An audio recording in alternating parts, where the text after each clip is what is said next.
Are you tired of constantly bending to everyone's will? Do you find yourself saying yes when you want to scream no? Are you drained from being the person who always goes along, avoids conflict, and pleases everyone but yourself? You're not alone, but here's the truth. You're being too soft and the world has noticed. Self-respect isn't just about holding your head high. It's about making choices that reflect your true value. It's about having the courage to demand the respect you deserve and the wisdom to know when to stop letting others take advantage of your kindness. So if you're ready to stop being walked over and start reclaiming your power, this is your journey. Let's begin. Chapter 1: The Awakening. It was a rainy Wednesday evening when Sophia sat at her kitchen table, head in hands, overwhelmed by the weight of her life. She had just gotten off a long, draining phone call with her friend Leah, yet another hour spent listening to Leah vent about her problems.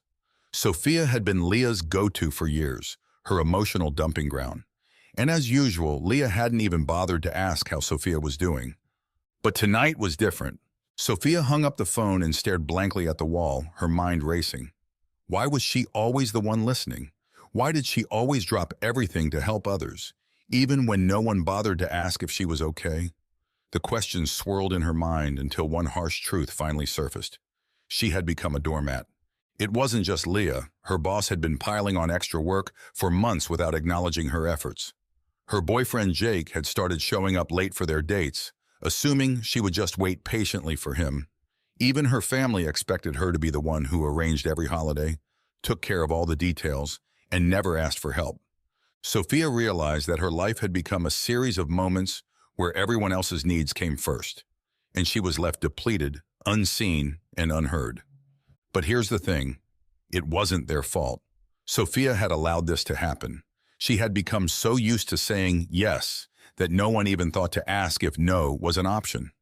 As the rain continued to pound against the window, Sophia made a decision, a quiet but powerful decision. She needed to stop being soft. She needed to stop letting others take advantage of her kindness. She needed to reclaim her self-respect. But how? Chapter 2: The Roots of Softness. Before Sophia could start rebuilding her self-respect, she needed to understand where her patterns came from. And for that, she had to dig deep. Growing up, Sophia had always been a good girl. Her parents, loving but strict, had instilled in her the importance of being kind, polite, and obedient. Whenever there was a conflict between her and her siblings, it was always Sophia who was expected to be the peacemaker. "Don't upset anyone," her mother would say.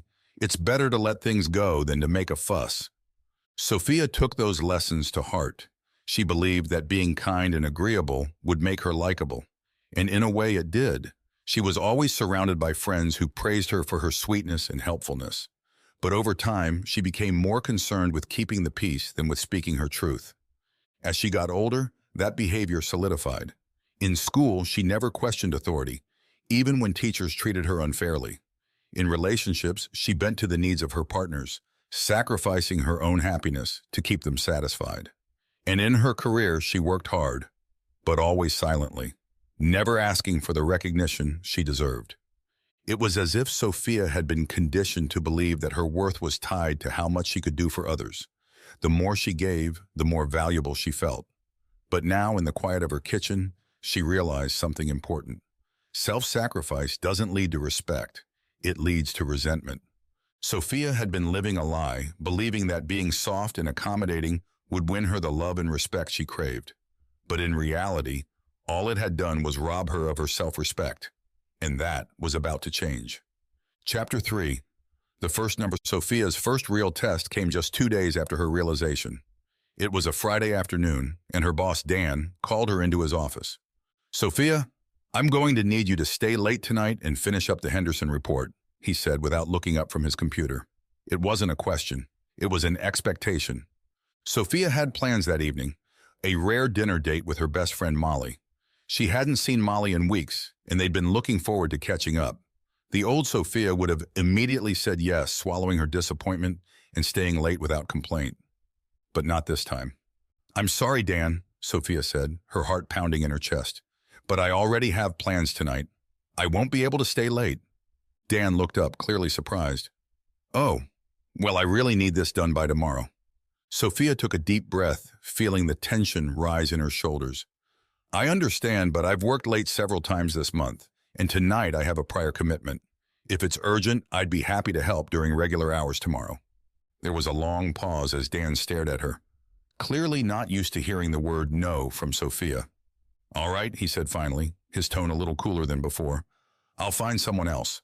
Sophia left his office, her heart still racing. She had done it. She had said no, and while it felt terrifying, it also felt incredibly empowering. She wasn't being difficult or unhelpful. She was simply respecting her own time and needs. That evening, as she sipped wine with Molly and laughed over old memories, Sophia realized that small victories like this were the building blocks of self-respect. She had drawn a line, and the world hadn't fallen apart. She could say no, and life would go on. But this was just the beginning. Chapter 4. The Boundaries Battle. As Sophia started saying no more often, something unexpected happened. People began to push back. It wasn't surprising, really. After all, she had spent years being the yes woman, the one who never complained, never set boundaries, and always went along with whatever others wanted. At work, her colleagues started making little comments. Sophia's been acting different lately, one of them whispered to another after she refused to take on an extra project that wasn't her responsibility. Her boss, Dan, began to distance himself, clearly irritated that Sophia wasn't as available as she used to be. There were no more casual smiles or friendly conversations in the break room. He didn't say anything outright, but the shift in his behavior was obvious. Even her boyfriend, Jake, seemed to take issue with her newfound assertiveness. One night, when he showed up late for their dinner plans yet again, Sophia told him plainly that it bothered her. Jake, this has happened too many times. When you're late, it feels like you don't respect my time. Jake scoffed, waving off her concerns. Come on, Sophia, it's just a few minutes. Don't make a big deal out of it. But Sophia didn't back down. It is a big deal to me. I need you to be more considerate, or this isn't going to work. Jake was silent for a moment, clearly taken aback by her directness. You've changed, he muttered. You used to be more easygoing. I haven't changed, Sophia replied calmly. I've just realized that my needs matter too. And that was the crux of it. Sophia hadn't changed. She had simply stopped pretending that other people's needs were more important than her own. But the pushback didn't stop there. Her family, particularly her mother, seemed to take it the hardest. Sophia had always been the one who organized family events, the one who kept everyone together, and the one who never said no to helping out. But now, when her mother called to ask her to host yet another family dinner, Sophia hesitated. Mom, I can't host this weekend, Sophia said gently but firmly. I have a lot on my plate right now, and I need some time for myself. Her mother was silent on the other end of the phone before responding, her voice heavy with disappointment. I see. You're too busy for your family now? Sophia felt the familiar pang of guilt, but she didn't let it sway her. It's not that, Mom. I just need a break. I hope you understand. But her mother didn't understand. Not at first. Well, I guess I'll just have to figure something out, she said, her tone laced with passive-aggressive frustration. Sophia hung up the phone, feeling a mixture of relief and sadness. It hurt to disappoint the people she loved, but she knew that continuing to say yes when she wanted to say no wasn't sustainable. She couldn't keep sacrificing her own well-being to make others happy. Setting boundaries was hard. It made people uncomfortable. It made Sophia uncomfortable. But she also knew that boundaries were essential to building self-respect. Without them, she would continue to be taken advantage of, even by the people she loved most. And while the pushback hurt, it also made her stronger. Self-respect wasn't about pleasing everyone. It was about pleasing yourself. Chapter 5. The Price of People Pleasing. As Sophia reflected on the changes she was making, she began to see just how much of her life had been shaped by her desire to please others. People-pleasing had become a core part of her identity, and it was exhausting. At work, she had always gone above and beyond, not because she wanted recognition, but because she feared disappointing her boss and colleagues. She had taken on tasks that weren't hers, stayed late when she didn't have to, and volunteered for projects she wasn't even interested in, all in the name of being helpful. In her personal life, she had bent over backward to accommodate her friends and family. She had canceled plans when someone else needed her, rearranged her schedule to fit theirs, and rarely asked for anything in return. Even in her relationship with Jake, Sophia had prioritized his needs over her own. She had accepted his lateness, his lack of communication, and his unwillingness to make an effort, all because she didn't want to seem difficult or demanding. But now, as she started to break free from those patterns, Sophia realized just how much people-pleasing had cost her. It had cost her happiness. It had cost her peace of mind. It had cost her self-respect. People-pleasing wasn't about kindness. It was about fear. Fear of rejection, fear of conflict, fear of being seen as selfish or unlikable. And while it had kept Sophia in the good graces of others, it had also kept her from living authentically. But no more. Sophia was done with people-pleasing. She was done sacrificing her own needs to make others happy. She was done saying yes when she meant no. And she was done letting fear dictate her choices. It was time to reclaim her power, her voice, and her self-respect. Chapter 6. Rebuilding the Foundation.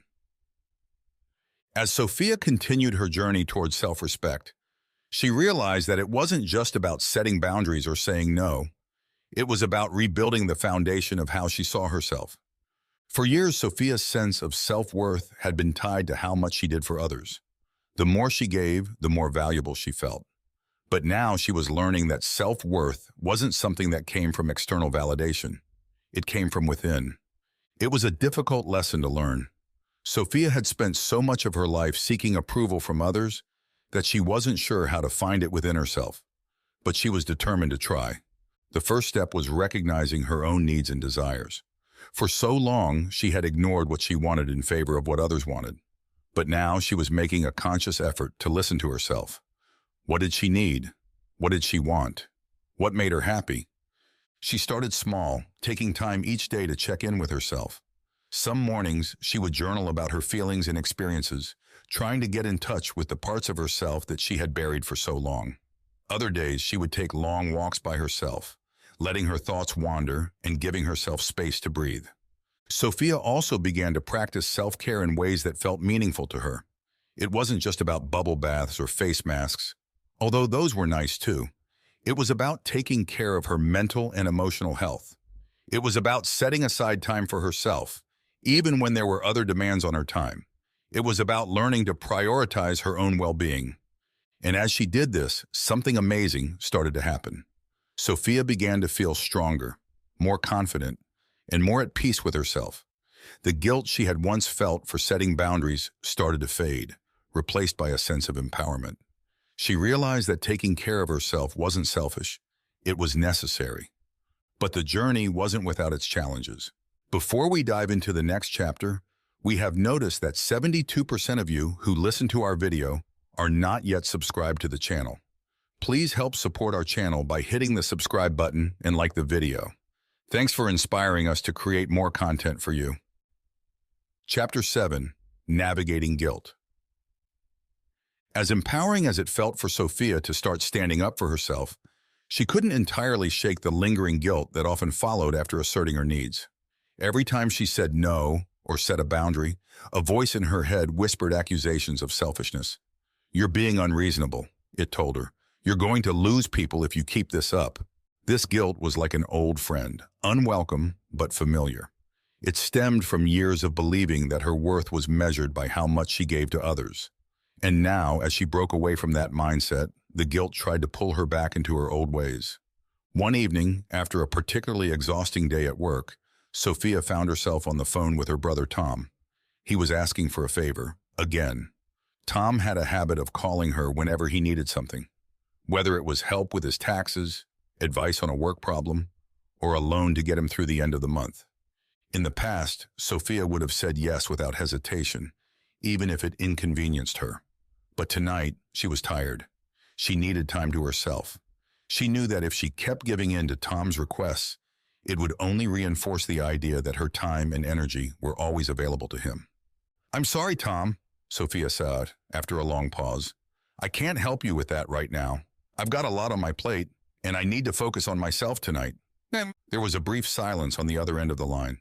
Really? You can't take a few minutes to help me out? The guilt started to creep in, but Sophia pushed it down. No, I can't, she said firmly.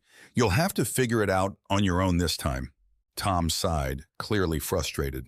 Fine, I'll handle it. When they hung up, Sophia felt a wave of mixed emotions. On one hand, she was proud of herself for standing her ground. On the other hand, she felt guilty for letting Tom down. But as she sat with those feelings, something became clear to her. Guilt was a natural part of the process. She had been conditioned to believe that putting herself first was wrong, but that didn't mean it actually was. The guilt she felt wasn't a sign that she was doing something bad. It was a sign that she was challenging old, outdated beliefs. Sophia realized that guilt was something she would have to learn to live with for a while. It wouldn't disappear overnight, but that didn't mean she had to give in to it. The more she practiced setting boundaries and standing up for herself, the more she would prove to herself that her needs were just as valid as anyone else's. The next time the guilt showed up, she wouldn't let it derail her. She would acknowledge it, accept it, and keep moving forward. Chapter 8. Friendships Tested. As Sophia became more comfortable asserting herself, she noticed changes in her relationships, particularly her friendships. Some of these changes were positive, but others were challenging, even painful. One of the hardest tests of her new approach came from her oldest friend, Leah. They had been inseparable since middle school, bonded by shared secrets, late-night talks, and years of history. But as Sophia began to stand up for herself, the cracks in their friendship became more apparent.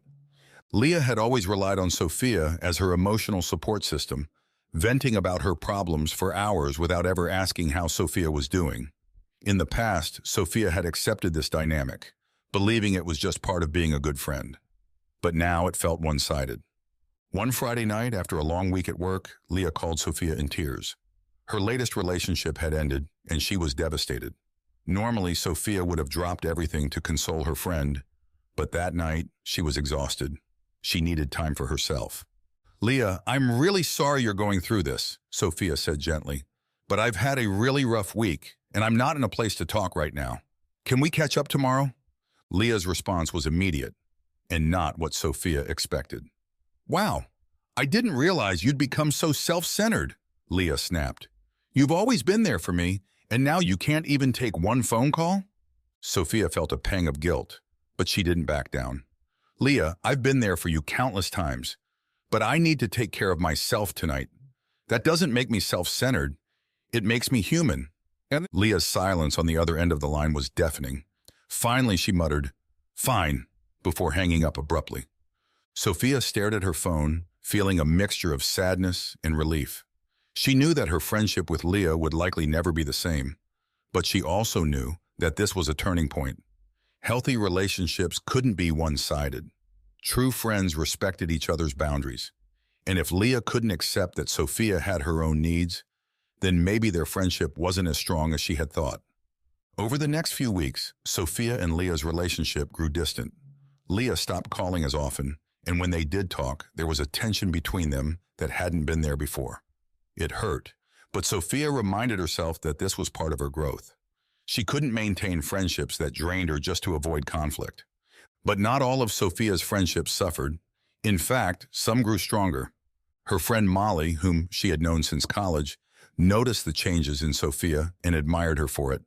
"I've always respected you, Sophia," Molly said one day over coffee. "But I have to say, I admire how you've started standing up for yourself. It's inspiring." Hearing those words meant the world to Sophia. It was a reminder that setting boundaries didn't push everyone away. It attracted the right people.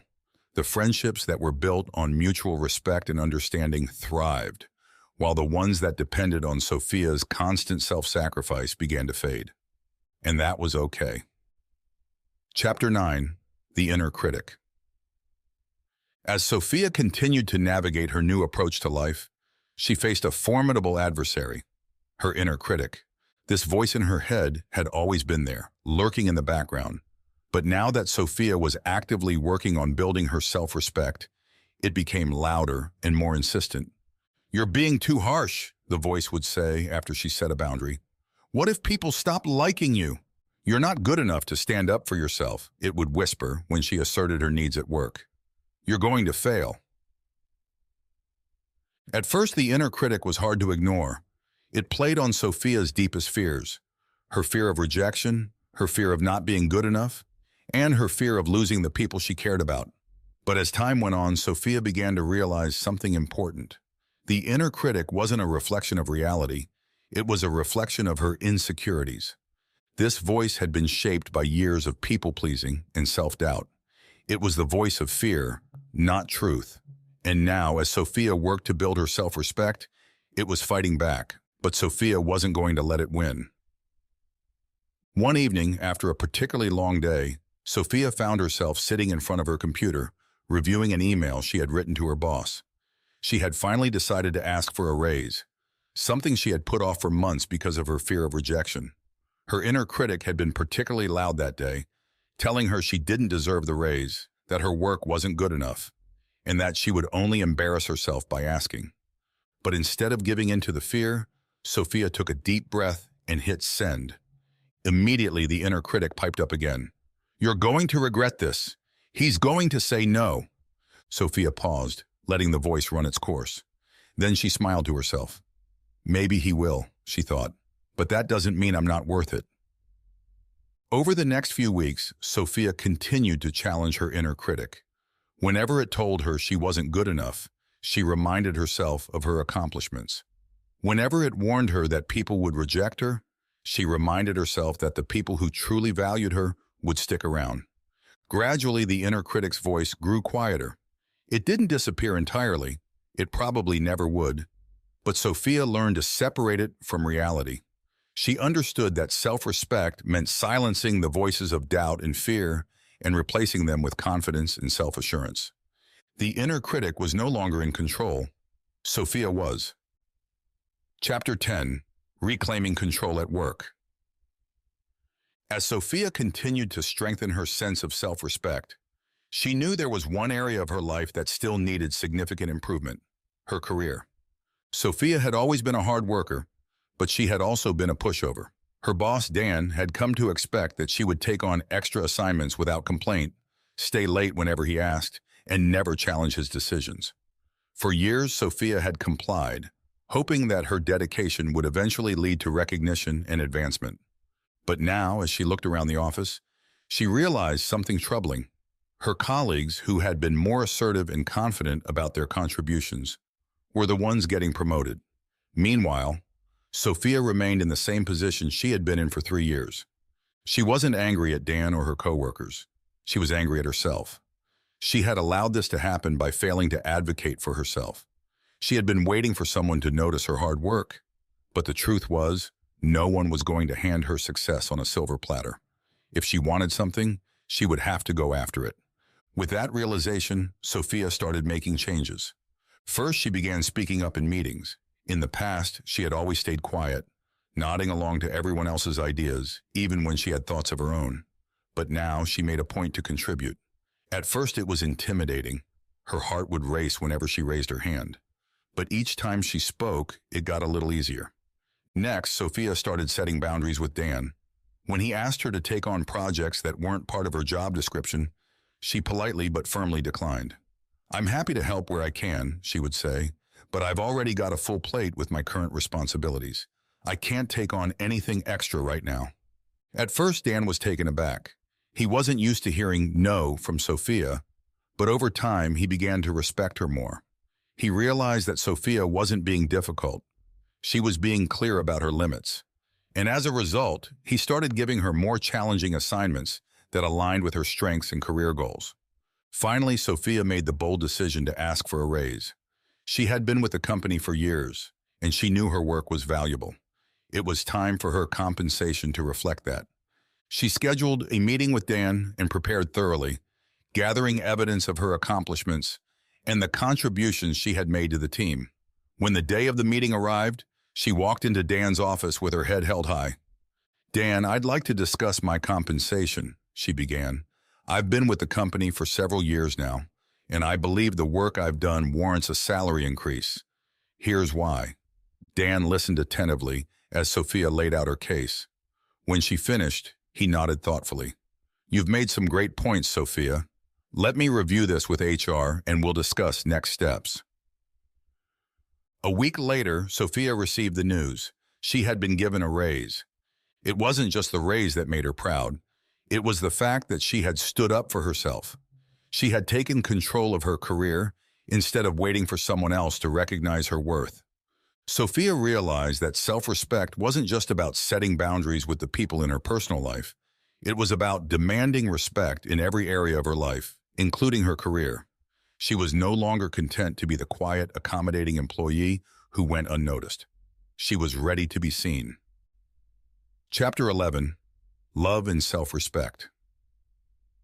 As Sophia's journey towards self-respect continued, she found herself facing a difficult decision in her romantic relationship with Jake. From the beginning, their relationship had been unbalanced. Jake had always been more laid back, while Sophia had been the one who compromised, made sacrifices, and went along with whatever Jake wanted. But now that Sophia was learning to prioritize her own needs, the cracks in their relationship were becoming more visible. One evening, after a particularly frustrating argument, Sophia sat down with Jake for a serious conversation. Jake, I feel like I'm the only one putting in effort here, Sophia said, her voice steady but firm. I've been trying to communicate my needs, but it feels like you're not listening. I want a relationship where we both contribute equally, where we both respect each other's time and feelings. Jake looked at her, a hint of defensiveness in his expression. What are you saying, Sophia? You think I don't care about you? I'm saying that I need more from this relationship, she replied. I need to feel valued, and if you're not willing to meet me halfway, then maybe we need to reconsider where we're headed. It was the hardest thing Sophia had ever said to him, but she meant every word. She wasn't willing to stay in a relationship where her needs were consistently pushed aside. She deserved someone who valued and respected her as much as she respected herself. Jake was quiet for a long moment. I don't want to lose you, Sophia, he finally said, his tone softening. I'll try to do better. I don't want this to end. Sophia nodded, relieved but cautious. Actions speak louder than words, Jake. I need to see real change. Over the next few weeks, Sophia watched closely to see if Jake would follow through on his promises. To her surprise, he did make an effort. He started showing up on time for their dates, listening more attentively to her concerns, and making a genuine effort to communicate better.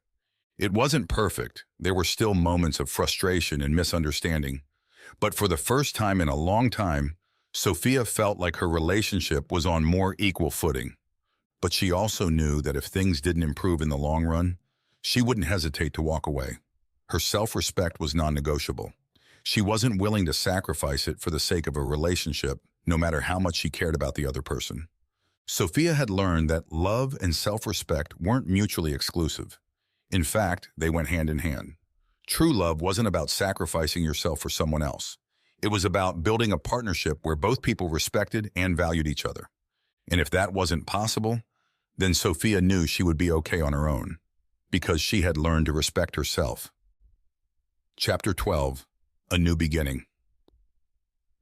As Sophia reflected on her journey, she realized just how far she had come. The woman who had once said yes to everything, who had bent over backward to please others, and who had sacrificed her own needs for the sake of harmony, was gone. In her place stood a woman who knew her worth, a woman who wasn't afraid to set boundaries, say no, and demand respect, a woman who had learned that self-respect wasn't something you earned from others, it was something you gave to yourself. Sophia's relationships had shifted. Some had faded, while others had grown stronger. Her career had taken a new direction, with more opportunities and recognition than she had ever thought possible. And most importantly, Sophia had found a sense of peace and confidence that she hadn't felt in years. There were still challenges ahead, of course. Building and maintaining self-respect was an ongoing process, and there would be moments when the old habits of people-pleasing and self-doubt tried to resurface. But Sophia knew that she had the tools and the strength to handle whatever came her way. She had stopped being soft, and in doing so, she had found her true strength. As she looked out the window of her apartment, the city lights twinkling in the distance, Sophia smiled to herself. The journey towards self-respect had been long and difficult, but it had been worth every step. because now she was no longer just surviving. She was thriving.